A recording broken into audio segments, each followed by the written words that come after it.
Bismillahirrahmanirrahim. Assalamualaikum warahmatullahi wabarakatuh. Sebelumnya saya mengucapkan taqabbalallahu minna wa minkum syiyamana wa syiyamakum minal aidi wa ja'alana Allah wa iyyakum minal aidina wal faizin wal maqbulin, amin Allahumma amin. Mohon maaf juga atas segala kesalahan saya, baik disengaja ataupun tidak. Semoga kita di hari raya ini menjadi pribadi-pribadi yang baru semangatnya, ya, ibadahnya yang males juga tamat, karena efek dari Ramadan itu biasanya kalau Ramadan kita benar, biasanya itu menambah motivasi ibadah kita selama 11 bulan ke depan. Maka dari itu harapannya di bulan Syawal ini adalah momentum awal kita melakukan perubahan dalam meningkatkan ketakwaan kita kepada Allah Subhanahu wa Ta'ala. Dan perlu digarisbawahi, kalian anak pesantren harus tahu yang dinamakan makna Idul Fitri itu bukan kembali kepada fitrah. Idul Fitri itu artinya hari raya makan-makan. Oleh sebab itu kita disyariatkan untuk memberikan zakatul fitri. Zakat fitri itu bukan zakat fitrah. Kenapa jadi zakat fitrah? Karena menjadi bahasa Indonesia. Makna sebenarnya zakatul fitri itu adalah makanan pokok. Oleh karena itu dalam mazhab Syafi'i kita tidak boleh tidak sah zakat fitrah menggunakan uang. Harus menggunakan qutul balad atau makanan pokok daerah setempat. Karena kita di Indonesia makannya adalah beras, nasi, maka zakat yang dikeluarkan harus berupa beras. Sehingga di hari raya makan-makan itu tidak ada orang yang kelaparan karena tidak memiliki makanan pokok. Maka dari itu Idul Fitri itu menjadi hari raya makan-makan. Sayangnya banyak yang salah paham, Idul Fitri diartikan dengan kata kembali ke fitrah, kembali ke kesucian. Kalau kembali itu bukan Aid. Aid itu adalah hal yang diulangi terus-menerus, namanya Aid, hari raya. Kenapa? Karena itu berulang terus menerus setiap tahun gitu. Ini harus paham kayak gini. Jadi kamu kalau misalnya disuruh ceramah dilalanya di kampungmu, kamu jangan sampai ikut-ikutan salah kaprah. Idul Fitri ini kita kembali ke suci, nah, kembali kepada fitrah. Jangan. Idul Fitri artinya adalah hari raya makan. Ya, kita kembali ke ngaji ini ya. Kita mulai dari pertama kitab Bidayatul Hidayah. Sebelum ngaji kita kirim Fatihah dulu kepada guru-guru kita, kepada orang-orang tua kita, kepada sesepuh-sesepuh kita, kepada Mu'ad Wahid Hashim, kepada mu'alif dari kitab Bidayatul Hidayah berserta syarihnya yaitu Imam Ghazali, dan lagi-lagi Syekh Muhammad Nawawi ya, bin Umar Al-Jawi Al-Bantani atau Mbah Nawawi Banten ya. Semoga barokahnya beliau, orang-orang soleh itu bisa masuk ke dalam hati kita, sehingga penyakit malas kita, energi-energi negatif yang ada dalam tubuh kita bisa hilang dengan wasilah pembacaan Fatihah pada kesempatan malam hari ini. Al-Fatihah binyati ta'alim wa ta'alum kama nawa ahluna wa aba'una wa ajdaduna as-salihun wa kama nawa awliya hadil wilayah wa kama nawa sahibu wa muallif kitab Bidayatul Hidayah Al-Imam Abu Hamid Al-Ghazali wa kama nawa Syekhuna Ahmad Ibn Rashidi wa kama nawa Syekhuna Gaji Bukla Syashim wa kama nawa Syekhuna Baqi Muhammad Nawa Muhammad Masruri Abdul Bukti wa kama nawa sahibu hadil ma'had wa mu'asisu hadil ma'abah Ki Abdul Hadi wa kama nawa syami' syayikhuna salihun wa yudkhilu niyatana fi niyatihim wa amalana fi amali wa ta'alimana fi ta'alimi wa ta'alumana fi ta'alumihim وأن الله يرزقنا الفتوح والمنوح والرسوخ وصلاح الجسد والروح وتوبة النصوح وأن الله يرزقنا العلم والعمل ويحفظنا من الزي والزلال وأن الله يغفر لنا ذنوبنا ويستر عيوبنا ويذهب عنا ويض قلوبنا ويجيرنا من مضلات الفتن والمحن ما ظهر منها وما بطن وأن الله يرزقنا الصحة والعافية والرحمة والبركة على هدينه ولكل نية صالحة وإلى حضرة النبي محمد صلى الله عليه وآله وسلم. الفاتحة. أعوذ بالله من الشيطان الرجيم. بسم الله الرحمن الرحيم. الحمد لله رب العالمين الرحمن الرحيم مالك يوم الدين إياك نعبد وإياك نستعين اهدنا الصراط المستقيم صراط الذين أنعمت عليهم غير المغضوب عليهم ولا الضالين. Amin. Sebelum mulai ngaji, saya ceritakan secara singkat sejarah Imam Ghazali supaya kalian lebih semangat, lebih mendalami secara zahiran wa batinan tentang kitab Bidayatul Hidayah. Bidayah itu artinya permulaan, hidayah itu petunjuk. Jadi awal mula petunjuk bagaimana kita biar mendapatkan hidayahnya Allah. Kita sebagai hamba amatir bahasanya itu supaya kita nggak salah kaprah dalam menapaki jalan-jalan ketakwaan kepada Allah Subhanahu wa Ta'ala. Imam Ghazali ini adalah termasuk ulama yang sangat disegani pada zamannya. Beliau itu kalau zaman sekarang itu sebagai rektor, rektor guru besar Universitas Nizamiyah yang ada di Naisabur.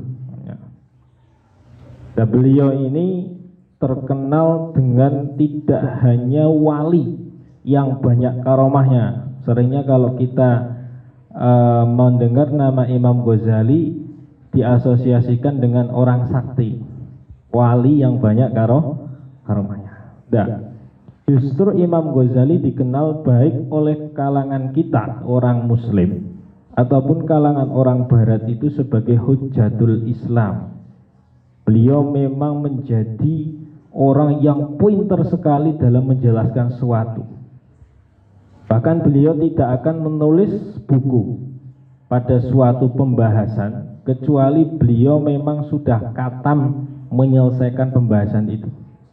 Jadi beliau tidak akan nulis tentang misalnya ahlul orang-orang kebatinan seperti di kitab Al-Munqidh min ad-Dhalal, kecuali beliau memang sudah masuk dan menekuni itu.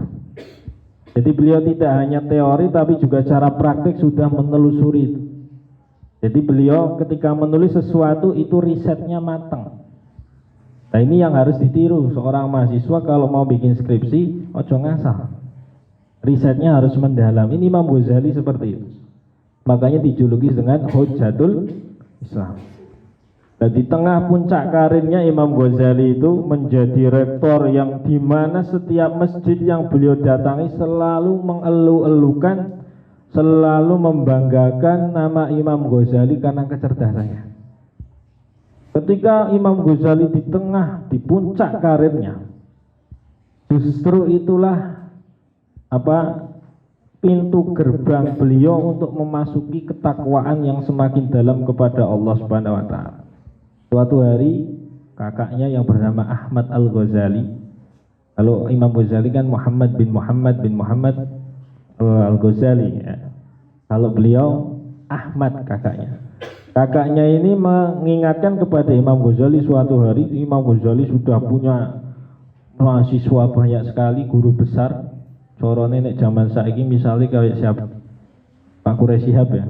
Pak Quraisy misalnya. Punya pengikut banyak. Kakaknya mengingatkan, wahai batu asa, sampai kapan kamu menajamkan orang lain tetapi dirimu sendiri itu tumpul. Dari kata-kata itu Imam Ghazali mikir bahwasanya dia memberikan ceramah, seminar, pengajian kemana-mana, tetapi itu tidak membuat hati dan batinnya itu meningkat ketakwaannya kepada Allah Subhanahu wa Ta'ala. malah terbersit rasa sombong dan bangga terhadap karir dan pencapaiannya. Dari situ akhirnya Imam Ghazali merenung, mulai menghindar dari segala macam privilege yang didapatkannya. Dia melipir, mulai sholat ke masjid-masjid pelosok. Zaman dulu itu kan belum ada TikTok, belum ada Instagram, jadi nggak ngerti nama Imam Ghazali itu wajahnya kaya apa. Jadi orang-orang cuma mendengar namanya tetapi tidak pernah melihat wajah. Suatu hari Imam Ghazali sholat jamaah. Kebetulan imamnya itu juga penggemar Imam Ghazali. Selesai sholat itu diimaman dengan imam, istilahnya imam itu mengelulukan karangan Imam Ghazali, nggak tahu orang yang di depannya itu adalah Al-Ghazali. Akhirnya dia semakin menjauh sampai kemudian memilih jalan sunyi, kalau bahasanya Cak Nanda. Memilih jalan sunyi dengan cara mengembara, meninggalkan anak dan istri, cari benar-benar hakikat ketakwaan. Beliau menyepi, meninggalkan Baghdad menuju ke daerah Suriah, dan beliau menyepi di sana selama hampir 3 tahun lebih. Total pengembaraan beliau itu 10 tahun yang menghasilkan karya yang sangat fenomenal yang terkenal dengan Ihya Ulumuddin, menghidupkan kembali ilmu agama. Itulah Imam Ghazali.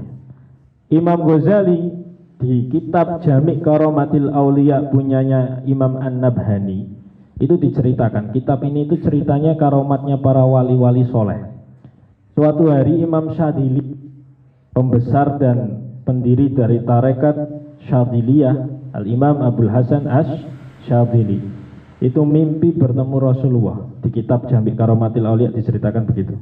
Mimpi bertemu dengan Rasulullah. Di situ di samping Rasulullah ada Imam Ghazali. Dan Rasulullah berhadapan dengan nabi-nabi sebelumnya, Nabi Daud, Nabi Musa. Rasulullah pamer ceritanya kepada Nabi Daud dan Nabi Musa. Wahai Nabi Allah, ini kalian tahu nggak? Saya itu punya umat yang luar biasa hebat dan cerdasnya, takwanya, namanya Ghazali. Coba kamu punya nggak umat yang hebat kayak gini? Kata Kanjeng Nabi. Dan itu disaksikan oleh Imam Syadili ketika beliau tidur bermimpi bertemu dengan Rasulullah Sallallahu Alaihi Wasallam. Cerita pertama. Cerita kedua masih dengan kitab yang sama.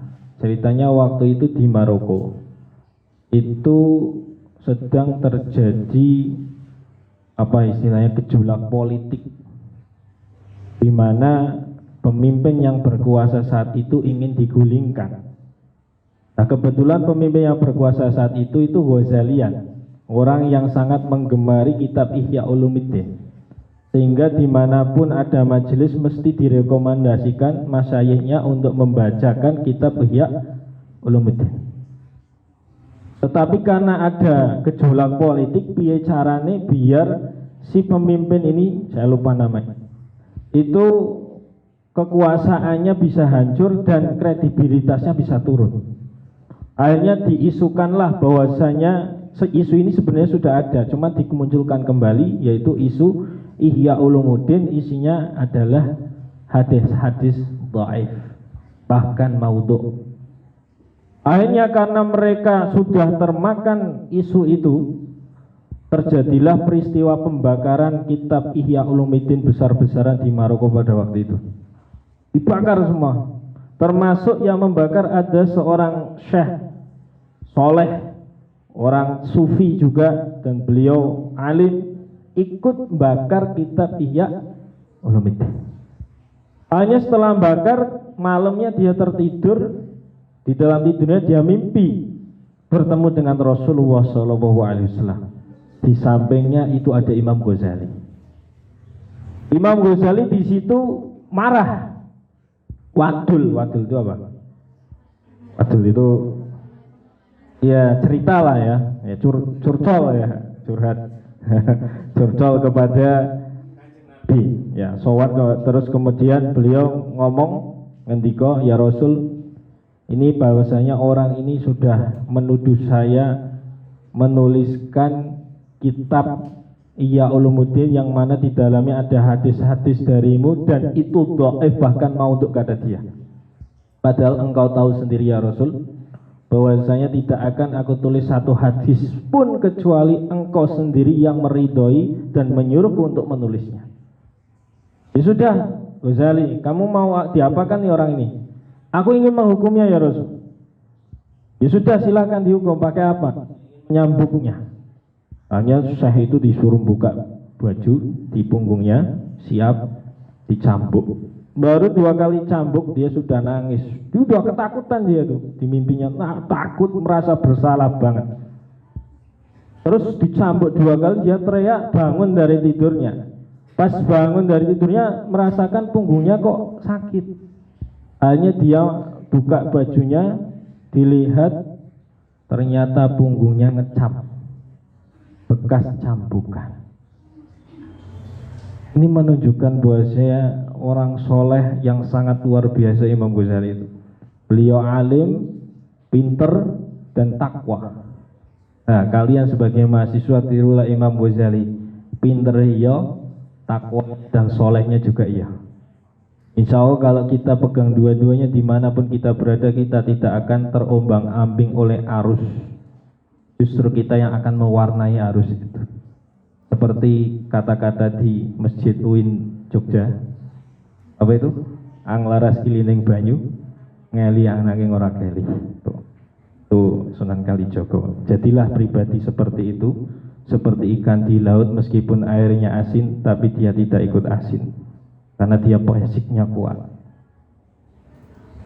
Karena bisa terjadi orang yang mondok puluhan tahun, hafal alfiyah, dia tergelincir, malah murtad dan jadi pendeta. Ada, kalau kalian tahu di Google itu ada namanya Saifuddin Ibrahim. Itu perjalanannya seperti itu.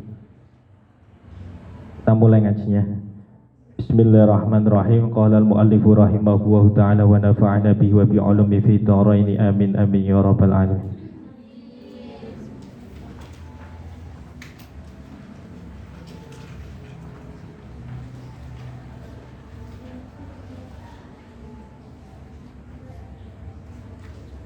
Qala syekhu al-imamu al-alimu al-allamatu hujjatul islami wa barakatul anami Abu Hamidin Muhammad bin Muhammad al-Ghazali at-Tusi qaddasallahu ruhahu wa nawwara dharihahu amin. Qala wis ngendika sapa syekhu Syekh Kiai al-imamu kang dadi pengarep, al-alimu tur kang pinter, al-allamatu tur kang banget alime, banyak ilmunya. Pakai sigat mubalaghah, hujjatul islami kang dadi hujjahe, ya, kang dadi hujjahe Islam, wa barakatul anami kang dadi piro barokai piro-piro manusa. Rupane Abu Hamidin, Abu Hamid, bapaknya Hamid, beliau punya anak namanya Hamid. Muhammad bin Muhammad al-Ghazali, Muhammad bin Muhammad al-Ghazali At-Tusi kang bangsa wong Tus itu daerah Iran. Dan sampai sekarang Imam Ghazali itu makamnya tidak diketahui di mana.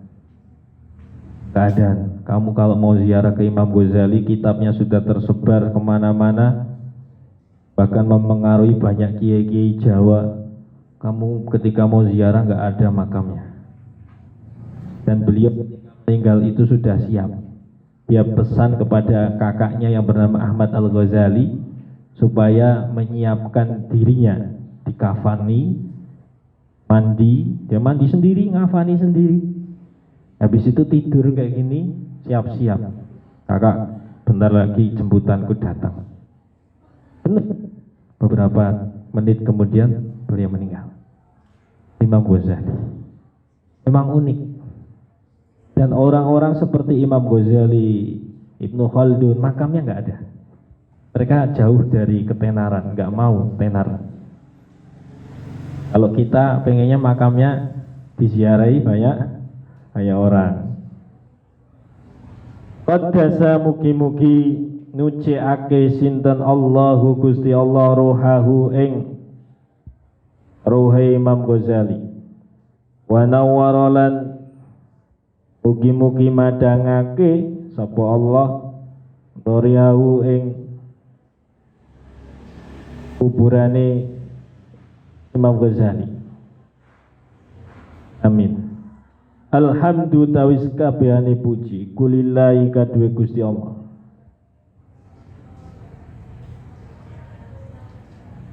Haqqa hamdihi kelawan saknyatane muji Allah. Wassalatu lan utawi tambahi rahmat ta'zim.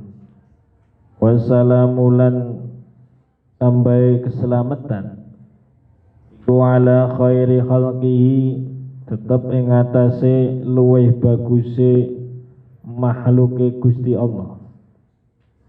Rupane luwih bagus makhluke Gusti Allah Muhammadin Nabi Muhammad rasulihi kang dadi utusane Allah wa abdihi lan kawulane Allah wa ala alihi mugi tetep ing atase keluargane jeng Nabi wa sahbihi lan sahabate jeng Nabi mim ba'di sakwise hidupe Kanjeng Nabi. Amma ba'du fa'lam warwasira ayyuhal harisu eling-elinge wong kang lobo. Lobo itu orang yang apa ya? Nek bahasa negatifnya itu rakus, cuman nek bahasa positifnya apa? Apa? Bukan ambisius, orang yang semangat lah gitu aja. Semangat untuk mencari ilmu ya. Al-muqbilu wong kang madhep ala iktibasil ilmi ing atase golek ilmu. Al-mudhiri tur kang lahirake min nafsihi saking awak-awak dhewene lahirake sidqar rabbati ing temen sifat demen wa fardit ta'attusi lan wa fardit ta'attusi lan bangete rindu ya, ilaihi maring ilmu. Jadi di sini Imam Ghazali ingin menulis kitab ini dengan menyebutkan segala pujian untuk Allah yang disebutkan pujian itu oleh para malaikat yang ada di arsy, oleh para penduduk langit, oleh para penduduk bumi, dan oleh para nabi dari Nabi Adam sampai Nabi Muhammad. Jadi segala puji bagi Allah yang telah disebutkan oleh semuanya. Lalu kemudian juga memberikan sholawat kepada Nabi Muhammad sallallahu alaihi wasallam. Di sini Mbah Nawawi di dalam syarahnya Maraqil Ubudiyah itu menerangkan sebuah syair. Syair ini terkenal nek bocah santri seneng dukun. Nah, itu biasanya suka menulis syair ini kemudian dilipet dilebake dompete. Karena apa? Karena syair ini bermanfaat untuk menolak bala dari kebakaran dan kemalingan. Syairnya apa? Lam yahtalim qattu toha mutlaqan abada wa mata sa'aba aslan fi mada zamani minhu tawabu falam tahrab wa ma waqa'at tubabatun abadan fi jismihil hasani bi khalbihi ka'ama min ru'yatun sabatan ولا يرى أثر بول منه في علاني وقلبه لم ينم والعين قد نعست ولا يرى ظله في شمس دوفاطني كتفه تعالت قوما إذا جلسوا عند الولادة سفياد بمختتني هذه الخصائص فاحفظها تكن آمنة من شر نار وسرق ومن mihani. Ini syair ini menceritakan tentang karomah-karomahnya Nabi Muhammad sallallahu alaihi wasallam. Ini kalau dicatat nih bagus syair. Lam yahtalim qattu taha mutlaqan abad. Rasulullah itu tidak pernah mimpi basah sama sekali. Wa ma tasa'aba aslan fi madaz zamani, dan tidak pernah menguap nek ngantuk angop, wah nggak pernah Rasulullah itu, karena itu menjadikan welek ngono kuwi. Ana wong wis ganteng terus wis gagah tiba-tiba ngantuk nguap, wah langsung kamu melihat wah harus itu. Ya lah, Rasulullah itu nggak pernah nguap sama sekali. Min hudawabu falam tahrab. Ketika ada hewan itu nggak kabur, ketika melihat Rasulullah datang malah mendekat. Kalau kita ada kucing aja, kita datang kucingnya wedi karo dhewe melayu, ya. Kayak di Mesir itu dulu waktu saya di Kairo, itu kan orang Indonesia biasanya takut sama anjingnya. Ada anjing mesti takut kan, persepsinya akan digigit, dikejar, najis dan lain sebagainya. Di Mesir itu lucu. Ada mahasiswa baru misalkan, dia kan pikirannya masih ke bawah di Indonesia. Ada anjing, dia lari, anjingnya ikut lari. Jadi anjing lari ke sono, dia lari ke sini. Sama-sama takut. Itu. Jadi kalau Kanjeng Nabi nggak ada yang takut. Hewan itu selalu mendekat. Lah, masalahnya kalau kita dikasih karomah seperti ini misalnya, kita bingung kalau ada kalajengking, ada ular berbisa mendekat semua ke kita. Wayuh.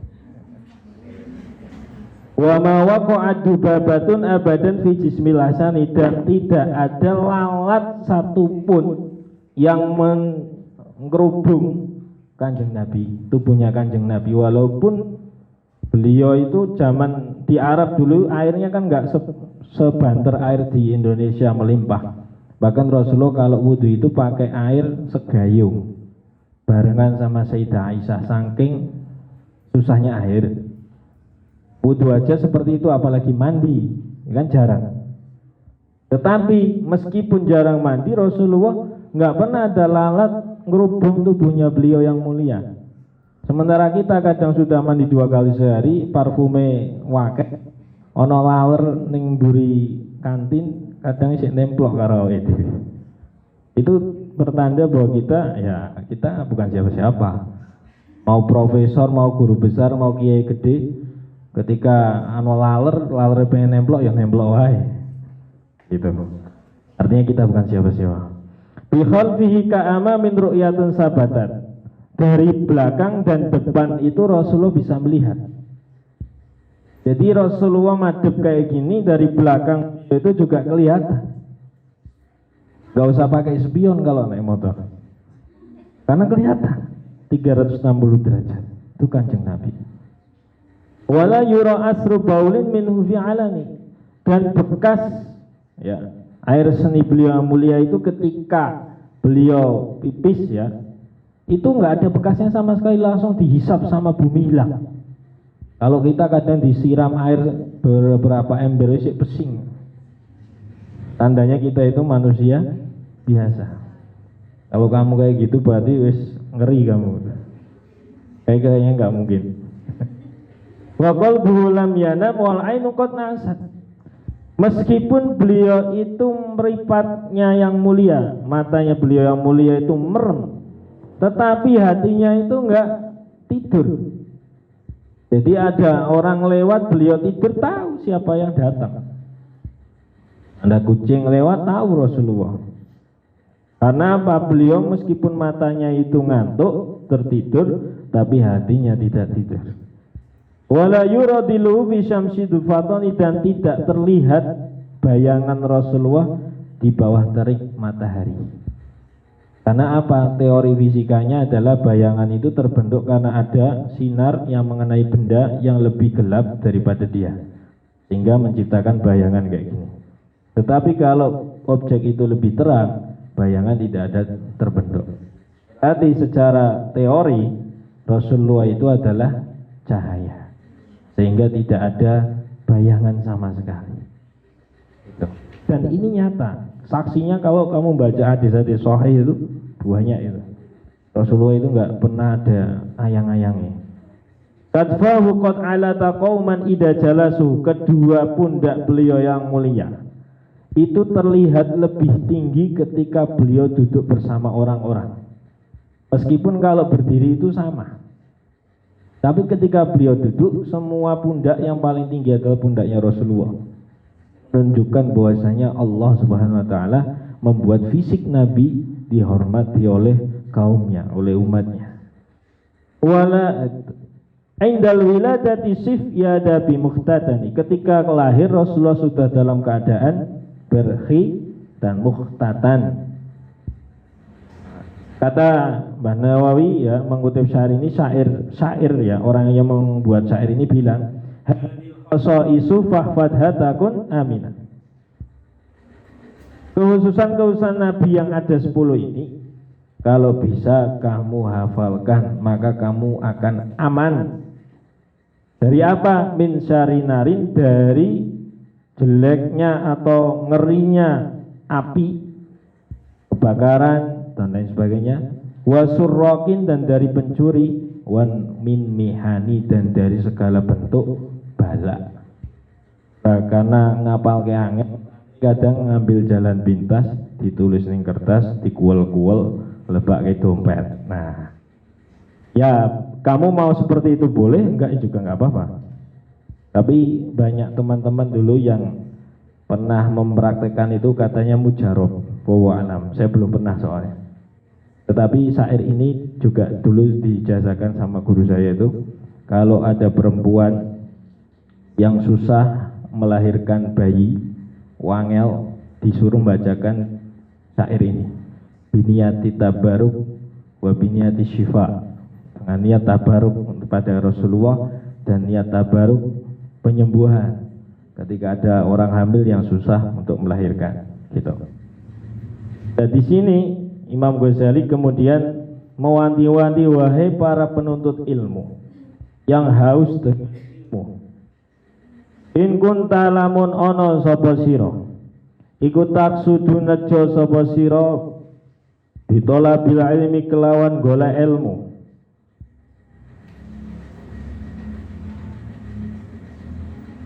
al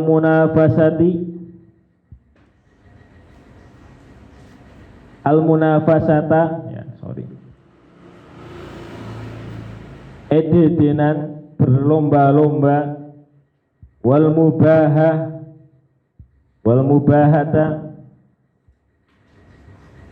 mubahata itu kalau di syarahnya itu disyarahi dengan di sini al iftikhar alladhi huwa ta'adum, untuk pamer-pameran, berbangga-banggaan. Jika kamu wahai penuntut ilmu mencari ilmu karena benar-benar ingin berlomba-lomba, pamer-pameran, wa taqadduma, lan ngajoni alal akrani, ngatasi pira-pira kanca. Dan niatmu itu bukan karena Allah, tetapi ingin membuat temanmu itu biar kalah sama kamu. Wah, aku pengen golek ilmu ben kancaku ki kalah karo aku iso pinter, tak ece dekne. Aku bisa dapat ranking 1, aku bisa menjadi mahasiswa berprestasi, biar orang enggak ada yang menghina aku, biar teman-temanku semuanya sama aku, misalnya seperti itu.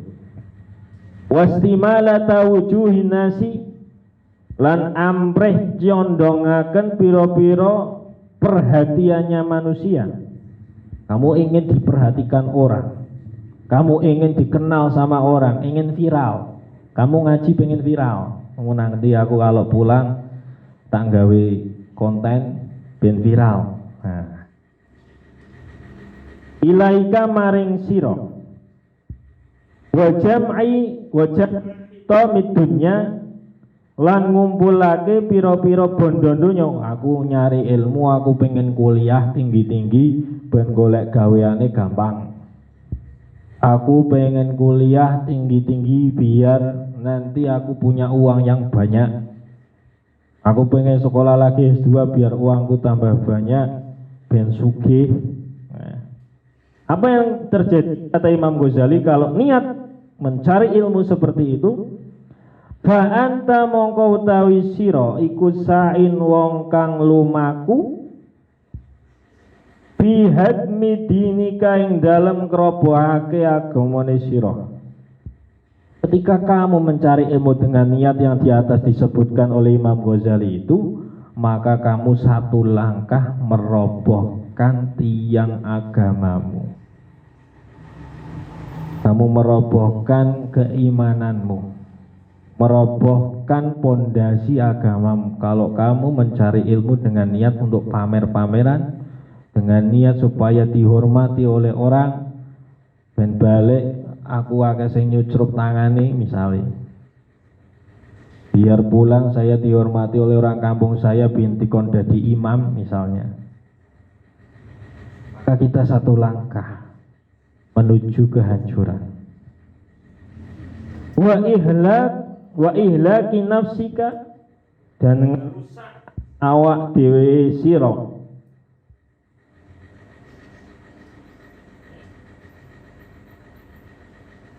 Wa bai'u akhiratika bidunyaka, lan ngijoli akhirate sira bidunyaka kelawan donyane sira. Kamu membarter ya akhiratmu dengan duniamu. Rugi. Dunia yang tidak abadi kamu tukar dengan akhirat yang abadi, hancur itu, gak ada apa-apanya. Terus wa tijaratuka utawi wa fasafqatuka utawi akate sira, akad jual beli, dengan menjual akhiratnya untuk kepentingan dunianya.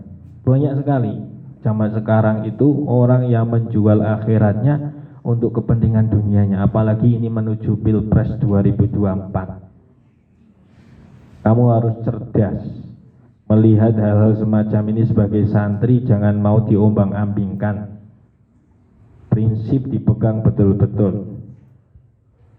Jangan sampai kamu apa istilahnya ikut-ikutan arus ya. Banyak sekali nanti kita lihat aja, apalagi Indonesia mayoritasnya adalah orang Islam, Jawa adalah orang Islam. Maka kampanye yang dilakukan jelas sekali arahnya ke arah religi. Semakin banyak nanti kiai-kiai yang akan disohani. Nah, akad seperti ini fasoftuka akad siro iku khosiratun nakisatun, kurang atau rugilah kalian. Karena apa? Akhirat kalian ditukar dengan dunia yang tidak ada apa-apanya, rugi kita. Wa tijaratu kautawi dagangane sira iku bairatun lebur, hancur, bangkrut ya.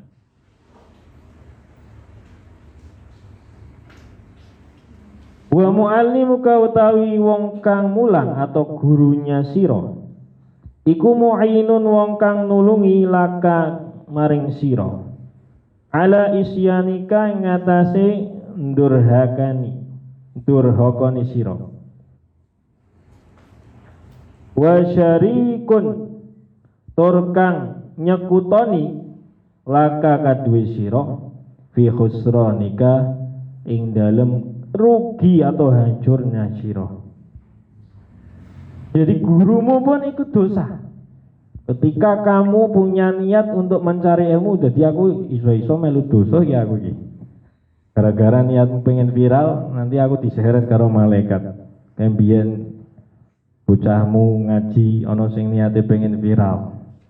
Jadi awakmu ra iso saiki kudu melu dilebake. Nah, situ naudzubillahi min dari yang dari itu biar enggak bawa-bawa guru-guru kalian. Kalian perbaiki niat ilmu, pengen kuliah, jangan sekedar nyari ijazah, jangan sekedar pengen bisa berkarir, pengen oleh duit okeh, jangan. Takutnya apa? Kalau saya simpel, takutnya jika ekspektasimu itu tidak seperti harapan, maka kamu akan sambat. Kalau sambat berarti kamu kufur nikmat.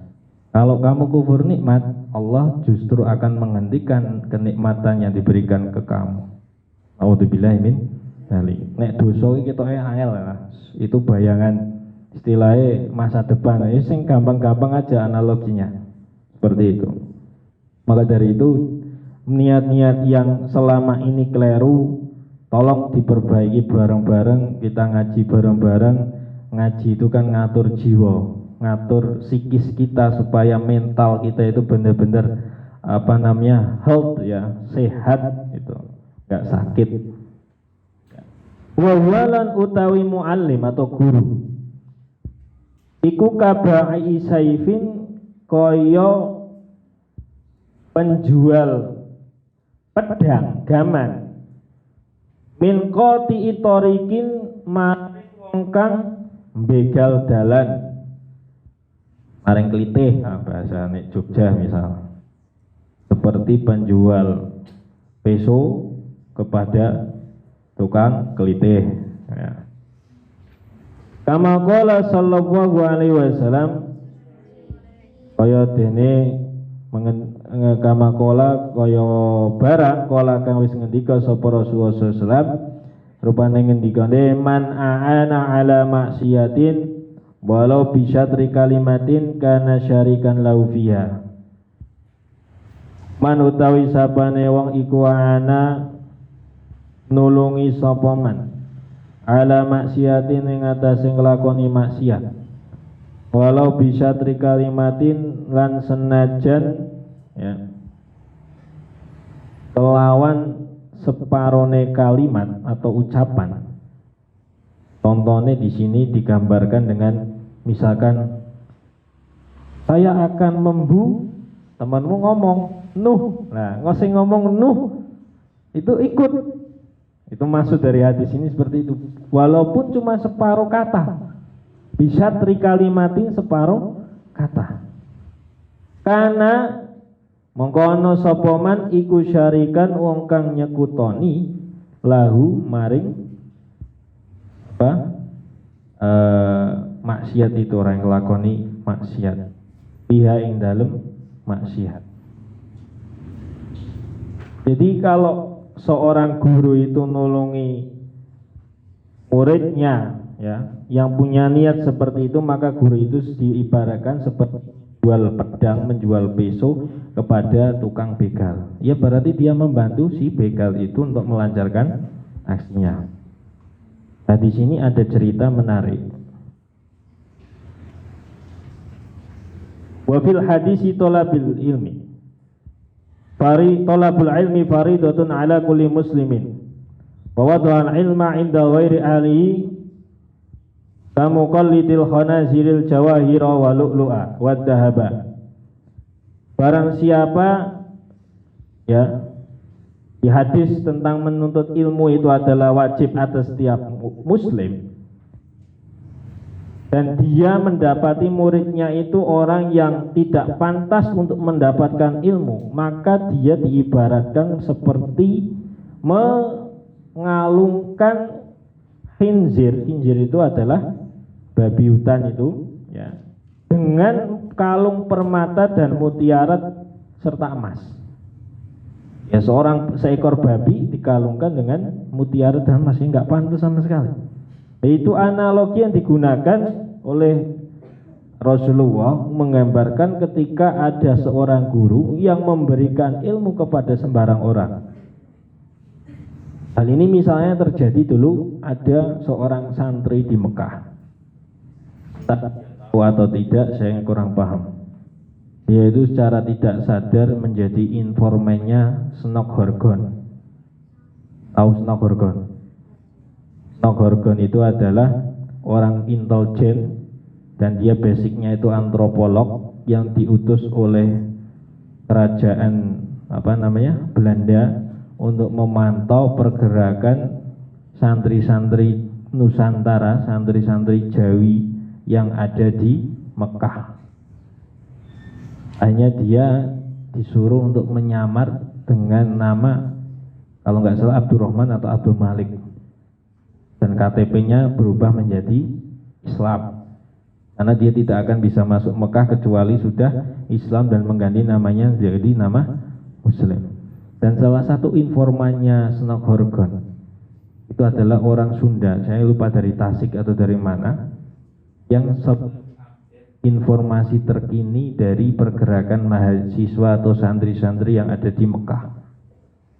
Karena zaman itu para santri Jawi yang ada di Mekah, mereka satu barisan bagaimana caranya untuk menghentikan penjajahan Belanda. Makanya di dalam kitab Wadi'u Labinatil Istiqlal Al-Indonesi bagi Hasyim Asy'ari itu diceritakan bahwa Hasyim itu selalu di depan multazam untuk meminta kemerdekaan Indonesia, sehingga orang-orangnya bisa belajar dan melakukan ibadah dengan semestinya tanpa ada ancaman. Alhamdulillah kita sekarang sudah merasakan itu berkat perjuangan beliau-beliau. Dan beliau-beliau yang ada di Mekah selalu menulis di dalam kitab-kitabnya itu, kalau kita lacak sekarang mesti ada motivasi-motivasi supaya keluar dari cengkraman penjajah. Nah, sayangnya ada orang yang menjadi informan Snok Horgon. Hanya Snok Horgon bisa mendapatkan informasi itu. Lah inilah makanya kamu kalau mau ngasih ilmu, ngasih tahu seseorang itu lihat-lihat. Bisa jadi informasi yang kamu berikan itu adalah senjata bagi temanmu. Hati-hati, makanya jangan jadi lambe turah. Ya. Bahaya itu. Nah, terus kemudian di sini ada cerita menarik juga.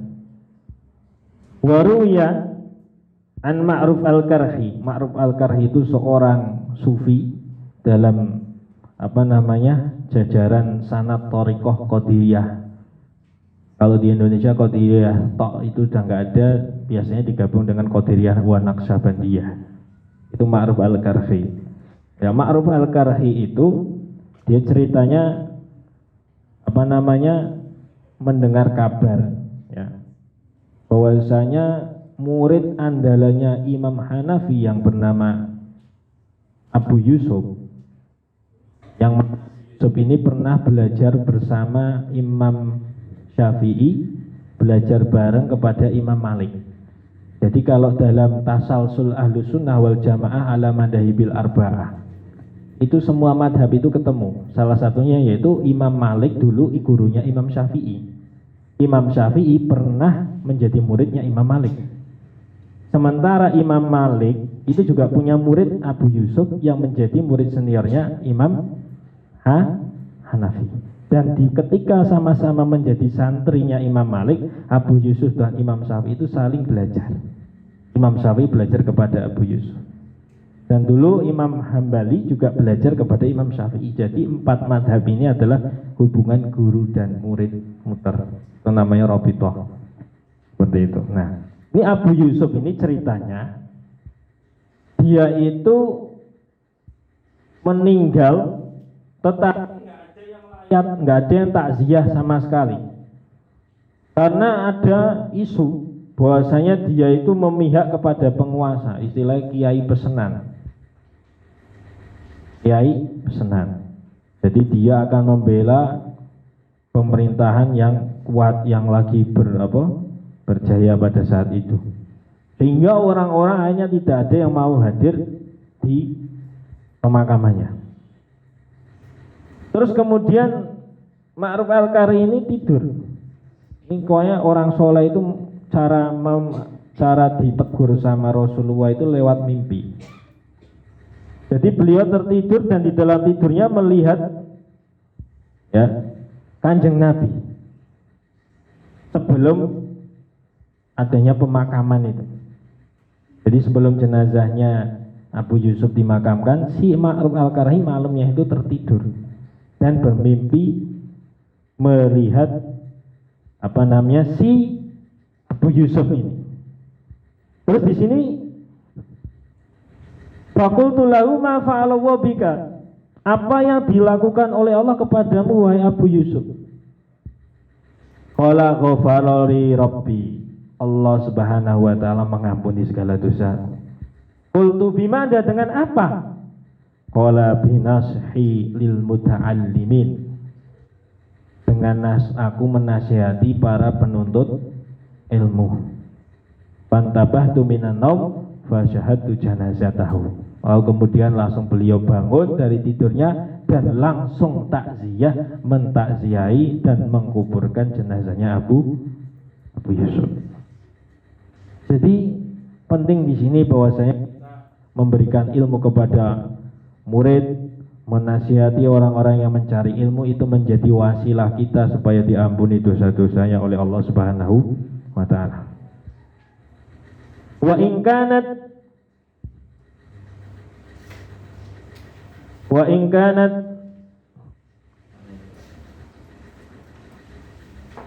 lamun ono apa niyatukan niyati sira wa qasduka lan sejo sira bainaka ing dalem antarane sira wa bainallahi lan ing dalem antarane Gusti Allah taala min talabil ilmi, saking golek ilmu iku al hidayata pituduh duna mujarradir riwayah ya, ora sebatas meriwayatkan. Jika niatmu menuntut ilmu itu ingin mendapatkan petunjuk dari Allah, bukan sekedar kamu ingin supaya punya bahan untuk kulaan disampaikan kepada orang-orang di kampungmu, atau bahan kulaan untuk mengisi konten Instagrammu ya, riwayah itu maksudnya begitu. Kamu memang niat ingin mencari ilmu karena ingin mendapatkan hidayah dari Allah, fabshir bunga sira, mongko bunga sira. Fa innal malaikata krana temen setuhune pira-pira malaikat iku tafsutu ngelehake sopal malaika laka maring sira ajnihataha ing pira-pira suwiwine malaikat. Idza masyita ing dalam tatkalane lumaku sapa sira wahitanul utawi pira-pira iwak segara iku tastaghfiru nyuwunake ngapura apa iwak segara laka maring sira ida sa'aita ing dalem tatkalane lumaku sapa sira. Jadi ketika kamu niatnya itu benar-benar lillahi ta'ala, seperti yang sering saya katakan, a'malu suwarun qa'imatun wa arwahuha wujudu siril ikhlas fiha. Amal perbuatan kita itu hanya fisik, gak ada rohnya, sehingga tidak hidup kecuali dengan ikhlas. Kita menuntut ilmu niatnya ingin mendapatkan hidayah dari Allah Subhanahu wa taala, itu kalian akan didoakan oleh para malaikat, bahkan hewan-hewan, wabil khusus ikan-ikan yang ada di lautan itu akan memintakan ampunan kepada Allah untuk kita. Maka dari itu jalan seperti ini yang jadi santri itu adalah jalan yang diridhoi Allah. Maka perbanyaklah berdoa, karena momentum kesolehan dalam hidupmu itu paling soleh itu zamanmu nyantri. Saya yakin itu. Karena saya sendiri merasakan momentum jadi orang paling soleh dalam fase kehidupan saya itu adalah ketika menjadi santri. Karena 1 kali 24 jam isinya ibadah. Sinaung ibadah, orang maksiat. Kalau sekarang kadang mikir ke dunia, kadang mikir ke tanggane, kadang mikir ke kancane dan lain sebagainya. Tapi kalau jadi santri, setiap nafas kita itu dinilai ibadah jika niat kita benar karena Allah Subhanahu wa taala. Nah, maka dari itu kamu jadi orang alim itu adalah suatu anugerah dari Allah jika kamu dilalanya besok jadi orang alim. Karena apa? Karena yang menjadikan kamu alim, menjadikan kamu pintar itu adalah Allah, bukan kita. Seperti halnya ada cerita waktu itu ada seorang syekh namanya Syekh Man'us. Itu punya majelis Man'us al-Maghribi. Dia punya majelis, punya pengajian. Di suatu pengajiannya dia itu mendapatkan masalah. Apa masalahnya? Bahwasanya idza dakhala syartun ala syartin fala yujibul hukma illa bitaqdimil muakhar. Ketika ada syarat dimasuki oleh syarat yang lain, maka tidak akan ada hukum kecuali mengedepankan syarat yang kedua. Ya, seperti itu. Contohnya apa? Misalnya idza dakhalta dara fa anta taliqun.